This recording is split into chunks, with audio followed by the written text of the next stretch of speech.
where do I put salt in water when I cook beans? Straight in there with the question, no messing around.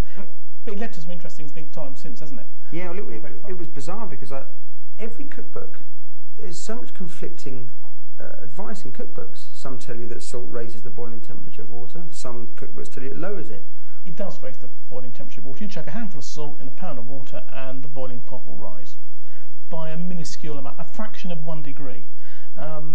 Sort of difference you'd get if you cooked on a hot summer's day as opposed to cooking on a cool winter's day, when there's a difference in atmospheric pressure, because pressure has a big effect on boiling point as well as adding salt.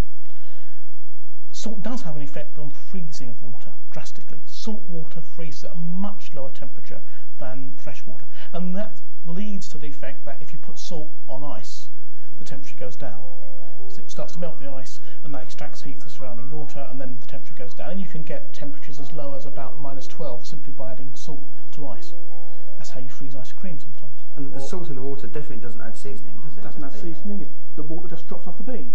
Another myth, that if you throw your handful of salt into boiling water and then throw the beans in at the same time, the salt makes the water boil even more vigorous. People think it changes the properties of water because when you throw a handful of salt into boiling water, it appears to boil more rapidly. If you throw a handful of sand in, the same would happen. It's just nucleating bubbles in there. It's an effect of the powder going in. All that's happening is the fine powder makes bubbles nucleate, so they come to the surface quickly. It's letting trapped air coming out and some steam coming out quickly. So it's simply a question of the fact they've got small particles in there falling through the water. As it falls through the water. It's nothing not changing the temperature of the water anyway. It's nothing to do with the fact that it's salt. Why is salt used in the kitchen? Well, besides contributing its own salty taste, it brings out natural flavours and it makes bland foodstuffs palatable. Just imagine chips without salt.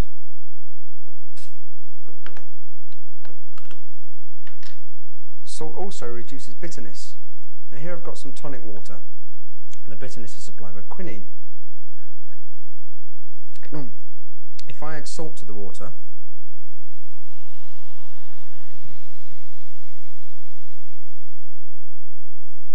it actually makes the tonic water taste sweeter. If you don't believe me, try it at home. It makes a great difference. And this can be used for many uses in the kitchen, particularly soups, sauces. If you've got bitter notes, add some salt. If you want to reduce the bitterness in coffee, also add some salt. No one knows why scientifically this happens, but it does. Salt develops the characteristic rind of cheese, like this camembert for example, and is widely used in processed foods, not only for its flavour enhancing abilities, but also because of its preservative properties. Salt also removes some moisture, intensifying flavour. Ham and smoked salmon, for example, are both salted. Salt preserves foods by creating a hostile environment for certain microorganisms. Salt brine dehydrates bacterial cells. It alters osmotic pressure and inhibits bacterial growth. In essence, nature likes the concentration of salt in the water to be the same on both sides of the cell membrane. So if you put a lot of salt around a bacterium, water will leave the bacterium through the cell wall to increase the concentration inside the cell. If enough water is lost, the cell will die.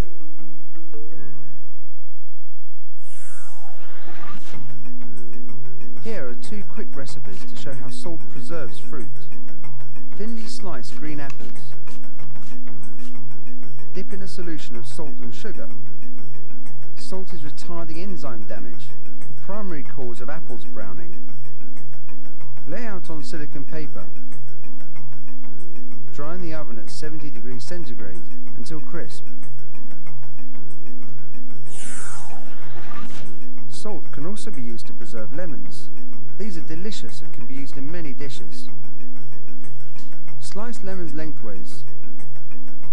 Fill with salt and tightly pack them into a jar with more salt. Here, salt is killing microorganisms which might rot the fruit and also adding flavour and texture. Leave for 4 weeks before using.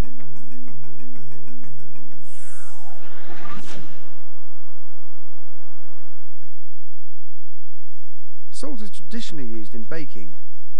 Salt greatly improves the texture of bread and pasta doughs, providing uniform grain, texture and strength.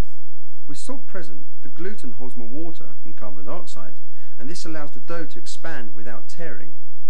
Just to show you the difference between a dough made with salt and one without salt, Ashley, my sous chef, is make some pasta dough with and without salt.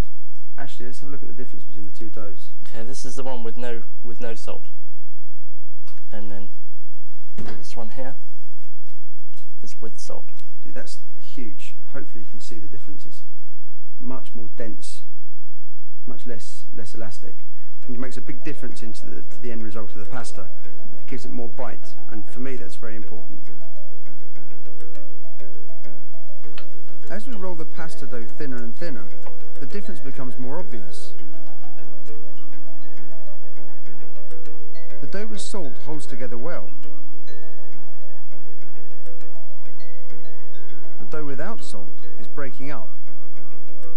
Salt makes all the difference. In baked products, salt affects fermentation by reducing and controlling the rate of fermentation, important in making a uniform product. In the past, salts were a lot less pure and contained more calcium, so much of the accepted wisdom of salt's importance in making doughs may stem from the use of these impure salts. Sodium ions have 1 unit of charge. They can stick to just one other atom or molecule. In contrast, calcium ions have 2 units of charge and can stick to 2 different molecules and thus bind them together. Calcium can make a very big difference to the texture of doughs, as the ions bind the large starch and protein molecules tightly. Of course, salt is most widely used as a flavour enhancer. One sign of its importance in the body is the fact that we have a specialised